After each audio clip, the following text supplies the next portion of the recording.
Hi there, my name is Rich Grof from RG Performance Development. Glad you could make it here today. You're on stage one, or our first offering of a new e-course we've got for real estate agents. That's called Secret Six-Figure Sales Tips of the Real Estate Masters.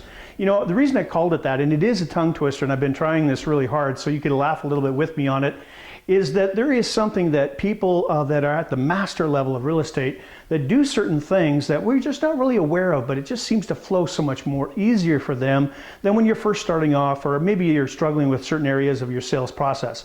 So I'm going to uncover a couple of those areas that are going to make things a lot easier for you. So if you've ever noticed, in time when you're working that occasionally things are tough and it's not going the direction that you want it to work, you might find that you thought you had the buyer, and for whatever reason, you take a little bit of a break one day where you're not on it, just taking personal time, even just to breathe, and the next moment you turn around and you find out they're gone with somebody else. Or if you've ever had that moment where you thought you were going to get the listing, you did everything right, great communication, and all of a sudden you get a phone call and you're not the person they're going with. Well, you know how that feels. I mean, you're all down for a day or two and it just kind of takes you off your game.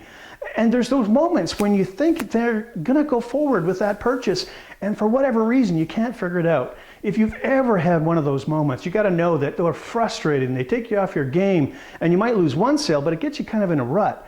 So today we're going to talk about a couple of things that are going to bring you full circle so you get a real great idea about what's going on. Because it doesn't have to be hard, but we can make it hard if we want to. And if we don't know what we're doing, we've just made it hard. So we're going to take out some of the myths, we're going to find out what's really going on, and we're really going to find out what the magic formula is, because if you've ever wondered what it is, we need to know what that is, because we're in sales. We make a living from it. And I like to help clients work smarter, not harder. And that's what this magic formula is all about. So if you're interested, stay tuned. There's lots coming up. So this is what we're going to be covering in this course. So in day one, we're going to talk to you about how to boost your sales conversion in your real estate business. And that's a hugely important time to really get clued in about what you really need to know. We're going to demystify, we're going to make it simple, we're going to make it so that you really know exactly what it is that you're doing well and the stuff that you're not doing so well. And that's important, that's valuable. It's like money in the bank, so you got to have that one. So stage one, that's what we're going to talk about in a few minutes. Day two, we're going to talk about real estate buyers and why they don't like to buy. When you're working with somebody, they say they want to buy, and then all of a sudden they're not working with you. So you're going to want to know why they're not working with you and what's really going to take for them to turn around and get to the place where they're moving through the buying cycle. You'll be surprised at what you find out in this particular session, and I guarantee you're going to probably make sales because of it, and that's really important to know. Day three, we're going to cover the tips that real estate masters use when they're finding new buyers at real estate open houses. Why? Well, my goodness, if you're going to do an open house, you need to make it worth your while, and you need to grab those clients so that you can get them for you, not someone else. Because you know what? If you're doing the work, get paid for it. That's just my personal thought. Day four, we're going to talk about motivation. Sellers, buyers. Wow, how do you find them motivated? Where do they are on the motivational scale? How do you make them more motivated or help them get more motivated about making the right move?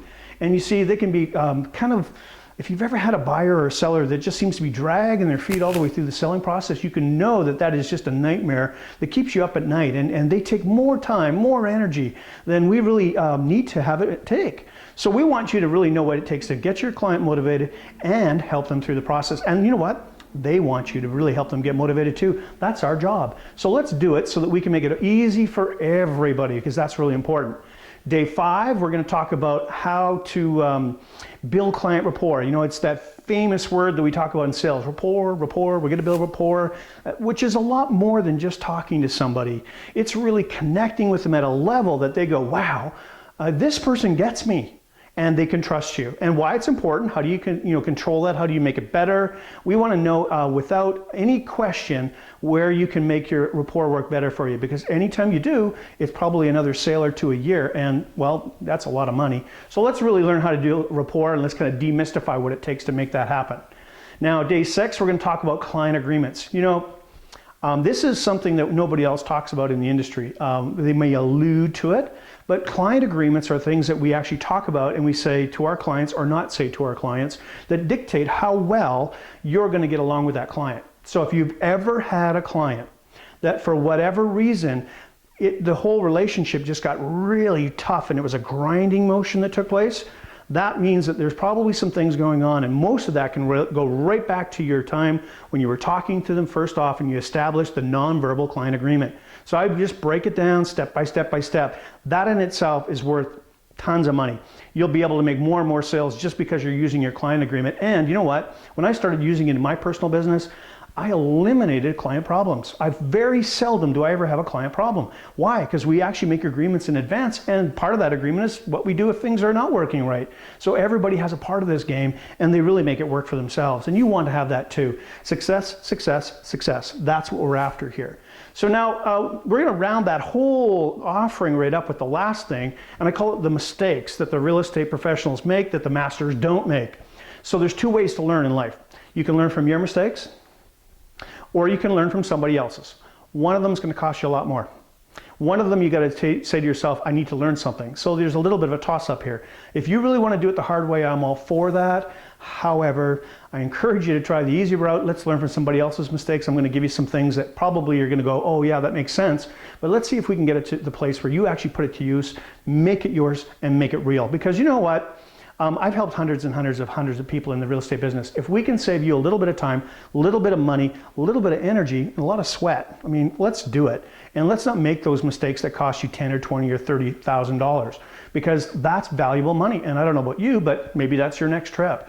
Maybe it's at your next car. But it's really important that you know where you're losing it, so you don't do it over and over and over and over again.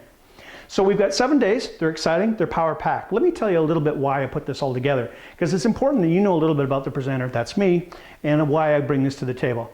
I've spent probably 25, almost 30 years. It's hard to believe. Started when I was 6, you know that. But I started when I was young, and I decided to go into professional sales, not really thinking I was going to go in sales, but more for business purposes.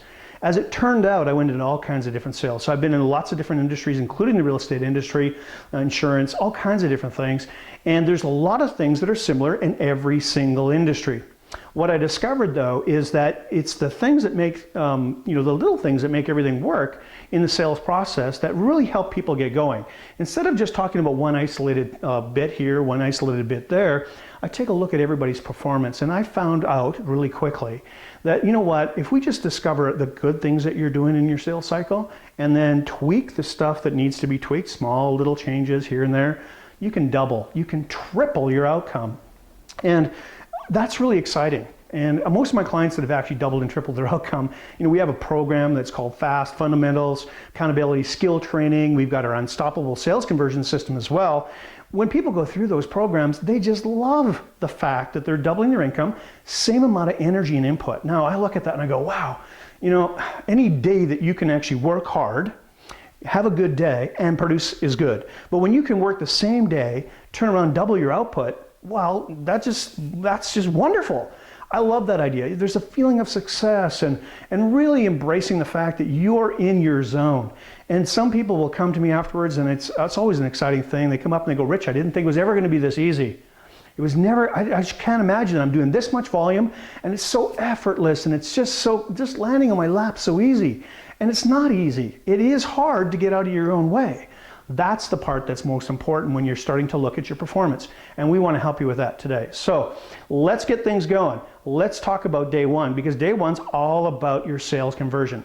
And what do you need to know about sales conversion? Sales conversion is an exciting topic. That basically means that you do certain actions and you get certain outcomes. So input and output. So let's talk about that.